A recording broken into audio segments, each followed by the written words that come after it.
নমস্কাৰ বন্ধুসকল, Assam help YouTube চেনেলটোলৈ মই নিৰ্মলৰে আপোনালোকক স্বাগতম জনাইছোঁ। আৰু আজি এইটো ভিডিঅ'ত APDCLৰ AEGCL আৰু APGCLৰ 2018 ৰিক্ৰুটমেণ্টৰ বিষয়ে এইটো ভিডিঅ'ত মই জনাম। তো বলক আমি ভিডিঅ'টো ষ্টাৰ্ট কৰোঁ। যদি ভিডিঅ'টো ভাল লাগে তেনেহ'লে লাইক কৰিব, কমেণ্ট কৰিব, শ্বেয়াৰ কৰিব আৰু ছাবস্ক্ৰাইব কৰিব নাপাহৰিব। বন্ধুসকল, হয়তো আপোনালোকে জানে যে ইয়াৰ আগতে যোৱা মাহত APDCLৰ বহুত কেইটা পোষ্ট ওলাইছিল বা বহুত কেইটা পোষ্টত এপ্লাই কৰিবলৈও আপোনালোকে হয়তো চেষ্টা কৰিছিল, যদিও আপোনালোকে বিফল হৈছে। কাৰণ তেওঁলোকৰ যিটো ৱেবছাইট আছিল সেইটোত হয়তো পইচা কাট খোৱা নাছিল বা এপ্লাই কৰোঁতে বহুত লেট হৈছিল, ছাৰ্ভাৰ ডাউন হৈছিল। তো সেইকাৰণে বহুত কেইদিনৰ কাৰণে ছাইটটো বন্ধ কৰি ৰখা হৈছিল। আৰু আজি যোৱাকালি খুলি দিয়া হয়।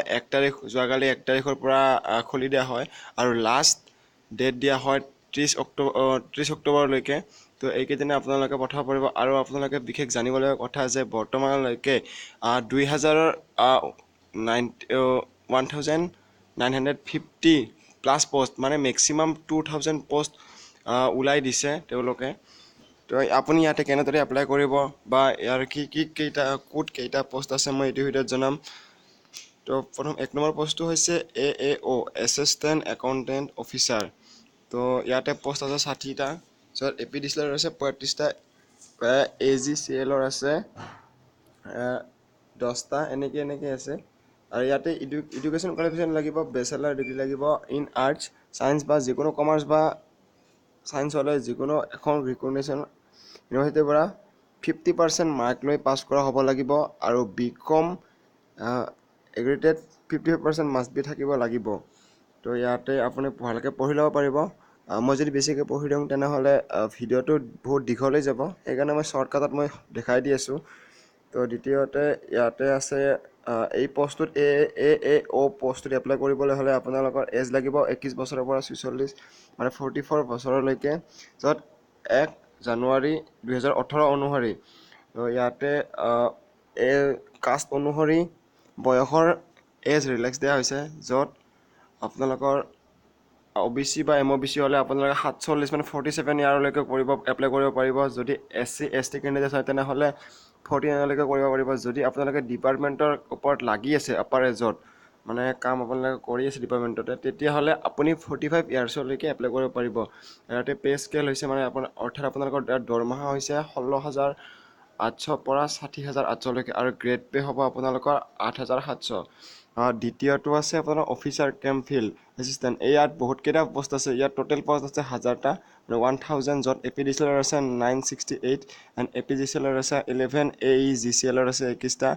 য'ত UR আছে 340, MOBC বা OBC প্ৰাৰ্থীয়ে দিব পাৰিব 272টা। আৰু STP যিখিনি সৰণি আছে সেইখিনিৰ বাবে আছে 146। আৰু SC হিলছৰ বাবে আছে 107টা।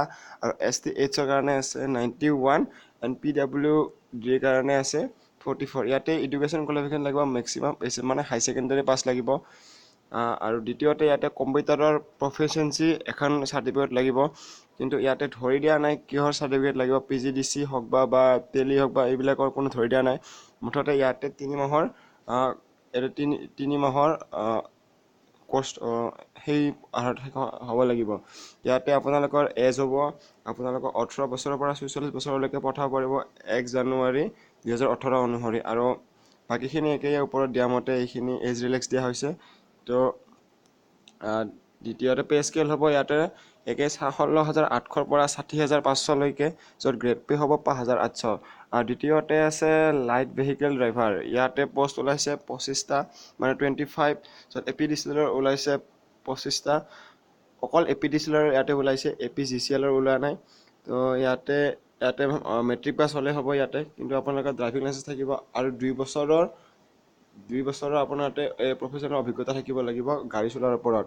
আৰু ইয়াতে বয়স হৈছে 18 বছৰৰ পৰা 44 বছৰলৈকে। বয়সৰ সীমাটো একেই হ'ব প্ৰত্যেকটা পোষ্টতে। আৰু চতুৰ্থতে আছে সহায়ক 872 872টা পোষ্ট ওলাইছে। য'ত ইয়াতে আপোনালোকৰ মেট্ৰিক পাছ লাগিব। য'ত আপোনালোকৰ ITI ট্ৰেড ৱায়াৰমেনৰ ডিপ্ল'মা থকা হ'ব লাগিব। তো এনেকৈ ইয়াতে এজ আছে 44 ইয়াৰ্ছলৈকে আছে। বাকী এজবিলাক আৰু দৰমহা স্কেলবিলাক একেই, আপোনালোকে পঢ়িব পাৰিব। মই ইয়াৰে লিংকটো আমি ডিছক্ৰিপশ্যনত দি দিম, আপোনালোকে ভালদৰে ইয়াতে পঢ়িব পাৰিব। মই যদি ভালদৰে পঢ়ি দিওঁ ভিডিঅ'টো বহুত দীঘল হৈ যাব, সেইকাৰণে আপোনালোকে ভালদৰে পঢ়ি শুনি বুজি ল'ব। মই লিংক দি দিম মোৰ ভিডিঅ'ৰ ডিছক্ৰিপশ্যনত। আৰু ইয়াতে নোট এটা দিছে, so' the candidate must be a citizen of India, মানে ব্যক্তিজন ইণ্ডিয়াৰ হ'ব লাগিব, য'ত ডমিচাইল আছাম হ'ব লাগিব। So' candidate having a educated knowledge and communication of Assam and local language, মানে অসমীয়া কথা ক'ব পৰা হ'ব লাগিব। Be preferred to candidate a submit document proof, আৰু ডমিচিয়েল হিচাপে আপোনালোকৰ চাৰ্টিফিকেট দিব লাগিব উইথ ডকুমেণ্টৰ সৈতে, য'ত ভেৰিফিকেশ্যন আৰু ফিজিকেল ইফেকশ্যন টেষ্টৰ ওপৰত। তো ইয়াতে এটা নোট দিয়া গৈছে, য'ত এপ্লিকেশ্যন ফিজ প্ৰথমতে আছিল 500, তাৰপিছত এনেকৈ যিটো আমাৰ প্ৰথম উলিয়াৰ লগে লগে এইটো আমাৰ দিয়া হৈছিল, এইখিনি আমাৰ এপ্লিকেশ্যন ফিজ দিয়া হৈছিল, কিন্তু এইখিনি বৰ্তমান নালাগে। দ্বিতীয়তে ইয়াতে দিয়া হৈছে যে এইখিনি আমাৰ ইম্পৰ্টেণ্ট, বা এতিয়া আমাক লাগিব এইখিনি। তোমাৰ OBC MOBC কেণ্ডিডেটৰ কাৰণে 100 টকা, আৰু ST SC কাৰণে 50 টকা। আৰু ইয়াতে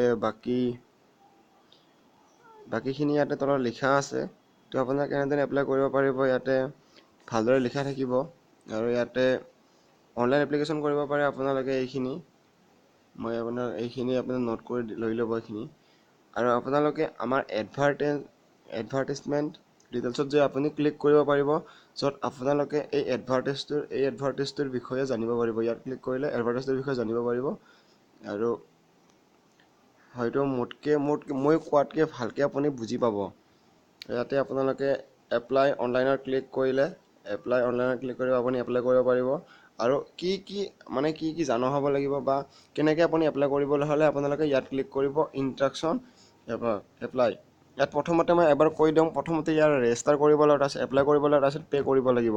মানে প্ৰথমতে আপোনাৰ ফৰ্মখন ৰেজিষ্টাৰ কৰিব লাগিব, তাৰপিছত আপোনালোকে এপ্লাই কৰিব লাগিব, মানে কোনটি বছৰ কাৰণে আপুনি এপ্লাই কৰে সেইটো কৰিব লাগিব। আৰু তৃতীয়তে আপোনালোকে পইচাটো পে' কৰিব লাগিব। তো আজিলৈ এইখিনিয়ে। যদি ভিডিঅ'টো ভাল লাগে শ্বেয়াৰ কৰিব লগৰ বন্ধুসকলৰ লগত। ধন্যবাদ। জয় অসম, বন্দে মাতৰম।